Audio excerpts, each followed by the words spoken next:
یا رسول اللہ ایک لڑکی کا رشتہ ایک عورت کا رشتہ آیا ہے, خوبصورت بھی ہے اور ذات منصب و مال, دولت مند بھی ہے اور عہدے والی بھی ہے, منصب والی بھی ہے. آپ بتاؤ کسی لڑکی میں یہی چیزیں دیکھی جاتی ہیں, اگر خاندان اچھا ہے, ذات نسب بھی ہے, 4 چیزیں تھی اس میں, خاندان اچھا, خوبصورت, منصب کوئی عہدہ بھی ہوگا اور پیسہ بھی. آپ کو اگر کوئی ایسا رشتہ ملے لڑکی میں 4 کوالٹی ہوں, چھوڑو گے آپ؟ دنیا چھوڑ دو گے, رشتہ کیا ہو گیا بھائی؟ رشتہ چھوڑو گے؟ نہیں چھوڑو گے. صحابی نبی کے پاس آئے, عرض کیا یا رسول اللہ ایسا رشتہ آیا لاکنہا لا تلد, ایک عیب ہے کہ اس کے ولادت نہیں ہو سکتی, بانجھ ہے. حدیث میں آتا ہے فنہاہو, نبی نے ان صحابی کو منع کر دیا, نہیں کرو شادی. کچھ وقت کے بعد وہ دوبارہ آئے, پھر اجازت مانگی کہ پہلی دفعہ میں نہیں ملی تو دوبارہ اجازت مانگوں گا, شاید اجازت مل جائے. دوبارہ آئے, عرض کیا یا رسول اللہ, پھر یہ نہیں کہا یا رسول اللہ وہی والی عورت سے دوبارہ نکاح کی اجازت لینے آیا ہوں, نہ بلکہ وہ 4 صفات دوبارہ ریپیٹ کی ہیں تاکہ کچھ تو اثر ہو جائے آپ صلی اللہ علیہ وسلم پہ, کچھ میرے جذبات سے اور اس عورت کی خصوصیات سے متاثر ہو جائیں. یا رسول اللہ انی اصبت امرأۃ ذات حسن ومنصب ومال, منصب بھی ہے, مال بھی ہے, حسن بھی ہے, وذات نسب بھی ہے, لیکنہا لا تلد, ایک عیب ہے اولاد نہیں ہوگی. افاتزوجھا, نکاح کر لوں؟ فنہاہو, نبی نے دوبارہ منع کر دیا, نہ. دوبارہ چلے گئے, تیسری دفعہ دوبارہ آئے, پھر یہی پوری کوالٹیز ریپیٹ کی ہیں. غامدی صاحب کاش آپ یہ بیان سن لیں. یا رسول اللہ, اور یہ وہ دور ہے جب صحابہ کے پاس کھانے کو روٹی, بولو بھائی, نہیں. نبی یہ پوچھ لیتے کہ تمہارے پاس اگر پیسے نہیں ہیں, غریب ہو تو کر لو, تمہارے پاس تو ویسے ہی بچوں کو کھلانے کے لیے نہیں ہے, اور یہ آلو پیاز ٹماٹر کی طرح بچے تھوڑی پیدا کرتے چلے جائیں گے. پہلے اپنی جیب دیکھو, پاکٹ منی دیکھو, ہیں جیب میں کچھ ہے نہیں اور کہہ رہے ہو بانجھ عورت ہے تو کیا شادی کیسے؟ تمہیں تو بھائی خوش ہونا چاہیے, تمہارے پاس تو ویسے ہی کچھ نہیں ہے. کچھ بھی نہیں, نبی نے پوچھا کہ مالدار ہو یا غریب. اس چیز کو انسان نے نکاح کے معاملے میں اسلام نے اہمیت ہی نہیں دی ہے. تیسری دفعہ دوبارہ آئے نبی صلی اللہ علیہ وسلم کے پاس, انی اصبت امرأۃ ذات حسن, خوبصورت بھی ہے, مالدار بھی ہے. ہمارے پاس آتی, ہم کہتے تو ہٹا بے میری کرا, ہم تو یہی بولتے ابے ہٹ یہاں سے, تو نمبر دے یار مجھے اس کا. ایسے جذبات آتے ہیں نا. آپ کی کیا جذبات ہیں وہ آپ کے چہروں سے پتہ چل رہا ہے. تیسری دفعہ نبی سے عرض کیا یا رسول اللہ, خوبصورت بھی ہے, دولت مند بھی ہے, خاندان بھی بہت اونچا اور منصب اور عہدہ بھی اونچا ہے. آپ نے تیسری دفعہ بجائے اس کے کہ ان کے جذبات سے آپ متاثر ہو کے کہتے چلو اتنا ہی دل, کوئی حرام تھوڑی ہے, لیکن نبی ایک سبق دلانا چاہ رہے ہیں, کوئی حرام تھوڑی ہے بانجھ عورت سے نکاح کرنا. تو آپ یہ کہہ دیتے بھائی کوئی میں نے کب کہا کہ ناجائز ہے, اگر اتنا ہی شوق ہے تو کر لو. نہ نبی نے فرمایا, تیسری دفعہ منع کرنے کے بجائے ایک اور جملے کا اضافہ کر دیا, فنہاہو وقال تزوج الودود الولود, فرمایا ایسی عورت سے نکاح کرو جو بے پناہ محبت کرتی ہو, الولود اور بہت کثرت سے بچے جنتی ہو, فإنی مکاثر بکم الامم, قیامت میں تمہاری کثرت پہ فخر کروں گا کہ میرے فالوورز دنیا میں اتنے زیادہ تھے. کیونکہ ایمان والا بچہ پیدا ہو جانا ایک مسلمان تو آج دنیا میں جتنے مسلمان ہیں, آپ بتاؤ ہمارے ماں باپ اگر نسل روکتے تو آج اتنے مسلمان ہوتے؟ میں برما میں تھا, میں نے وہاں بیان کیا, پوری مسجد بھری ہوئی تھی. میں نے کہا مجھے ایک بات بتاؤ, آپ لوگ کتنے فیصد, رونے کا 20% ہیں ویسے زیادہ, لیکن گورنمنٹ کی کیلکولیشن کے مطابق 20%. میں نے کہا یہ 20% جو آپ برما میں مسلمان ہو اور آپ پہ ظلم ہو رہا ہے, تو مجھے یہ بتاؤ یہ 20% کیوں ہو؟ کیا کسی نے دعوت دے کر آپ کو مسلمان بنایا ہے؟ کہنے لگے نہیں, ان میں تو چند ایک ہی ہوں گے جو کنورٹڈ ہیں. میں نے کہا اس لیے ہو کہ آپ کے والدین نے نسل نہیں روکی, باپ دادا نے بھی نہیں روکی, والدین بھی. اگر آپ کے والدین اور باپ دادا 2 بچے پیدا کر کے جاتے تو آج آپ 10% ہوتے. تو برما میں مسلمان جتنا پٹ رہے ہیں اس سے دگنا پٹتے, کیونکہ ڈیفنس کی ابھی تو پھر بھی ایک بڑی آبادی ہے نا, ڈر ہوتا ہے کہ یہ امڑ کے نہ آ جائیں, اور زیادہ ظلم ہوتا. انڈیا میں مسلمان اگر اپنی نسل روکتے تو آج کہا جاتا ہے 20% ہے, وہاں بھی زیادہ, فرض کرو 20% ہیں تو اور کم ہوتے, ان کے ووٹ کی ویلیو بالکل ختم. اب کم از کم اتنا تو ہے کہ کوئی بھی سیاسی جماعت الیکشن لڑنے کے لیے کچھ نہ کچھ مسلمانوں کو بھی, کچھ طبقے کو تو ساتھ ملانے کی کوشش کرتی ہے.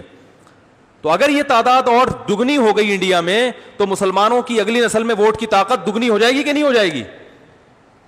تو غامدی صاحب کو کہنا چاہیے تھا کہ انڈیا کے مسلمانوں، ہندو جو ہمیشہ جو متعصب ہندو جیتتے ہیں اس کی وجہ یہ ہے کہ ان کی تعداد، ان کا ووٹ بینک انڈیا میں زیادہ ہے. آپ بہت تیزی کے ساتھ نسل بڑھاؤ تاکہ اگلی نسل میں آپ کا ووٹ بینک، اس کی قوت بڑھ جائے. تو نبی تو یہ سب چیزیں جانتے تھے، اس لیے اپنی امت کو ترغیب دے رہے ہیں کہ انہوں نے میدانوں میں لڑنا بھی ہے. ان کی جب تک ان کی افرادی قوت اتنی بائیکاٹ اگر اتنی بڑی آبادی کرے گی تو اس بائیکاٹ کا اثر ہوتا ہے. تو بہت کچھ مسلمان اپنی آبادی سے کر رہا ہے. ٹیکنالوجی نہیں ہے، وہ ہماری حماقتوں سے ہے، اس کا تعلق آبادی سے نہیں ہے. وہ تو ہمارے اس سے آدھی بھی آبادی ہوتی تو اس سے بھی زیادہ گئے گزرے ہوتے. جو ہماری یونیورسٹیوں کا اور کالجز کا حال ہے نا، اس کا بچوں کی کثرت سے تعلق نہیں ہے. اس میں ایک بچے کو بھی داخل کراؤ گے نا، وہ بیچارہ گدھا ہی بن کے نکلے گا. وہ تو سسٹم ایسا ہے نا، گدھے بندے ہوئے ہیں. آپ دیکھ لو سندھ کے، میں نے خود واٹس ایپ پہ آگے شیئر کی ہیں، وہ اسکول دکھایا اس میں گدھے بندے ہوئے ہیں. جب ایجوکیشن کا یہ حال ہو تو پھر ایک بچہ ہو یا 1000 ہو، وہ گدھے کے گدھے ہی ہوں گے. تو خیر میں جلدی سے بات کمپلیٹ کروں. نبی صلی اللہ علیہ وسلم کے پاس آئے. اب اس حدیث میں چند چیزیں ہیں. نمبر 1، سوال پیدا ہوتا ہے جب ایک بانجھ عورت کا رشتہ ان صحابی کو میسر آیا تھا تو نبی سے پوچھنے کیوں آئے؟ وہ یقیناً ان کو معلوم تھا کہ اس کے ولادت نہیں ہوگی اور نبی صلی اللہ علیہ وسلم امت سے نسل بڑھانا چاہتے ہیں، تو اس لیے احتیاط اسی میں ہے کہ ایک دفعہ پہلے پرمیشن لے لو. اس سے پتہ چلتا ہے کہ اولاد بڑھانا یہ اتنی اسلام کا اہم حکم ہے کہ صحابہ میں یہ پہلے سے مشہور اور معروف چیز تھی، ورنہ پوچھنے کی ضرورت کیا تھی.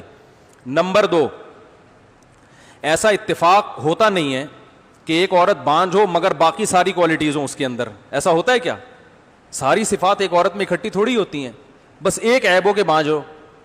تو یہ معلوم ہوتا ہے کہ یہ واقعہ دور نبوت میں اللہ کی طرف سے وجود میں لایا گیا ہے تاکہ پروفیسر غامدی جیسے لوگ، اللہ کو پتا تھا پیدا ہوتے رہیں گے، تو اللہ نے بتا دیا کہ اتنی ساری کوالٹیز کو نظر انداز کر دیا گیا ہے نسل کی خاطر. یعنی نسل بڑھانا اتنی اہم چیز ہے کہ عورت کی تمام صفات ایک طرف، سب سے اہم صفت کیا ہے کہ وہ نسل بھی دے گی کہ نہیں دے گی. یہ عورت کی تمام کوالٹی، اس کی ایجوکیشن، اس کا خاندان، اس کا حسن و جمال، یہ سب ایک طرف ترازو کے ایک پلڑے میں، اور ایک کوالٹی کیا ہے کہ وہ نسل بڑھائے گی، یہ دوسرے پلڑے میں. تو یہ دوسرا پلڑا شریعت کی نظر میں وزنی اور فطرت کی نظر میں بھی ہے. نکاح کا بنیادی مقصد کیا ہے؟ دنیا میں جہاں بھی نر اور مادہ کا ملاپ ہوتا ہے اس کا بیسک مقصد میڈیکل سائنس کہتی ہے نسل کو کیا ہے؟ بڑھانا ہے. تو انسانوں میں بھی یہی قانون ہے.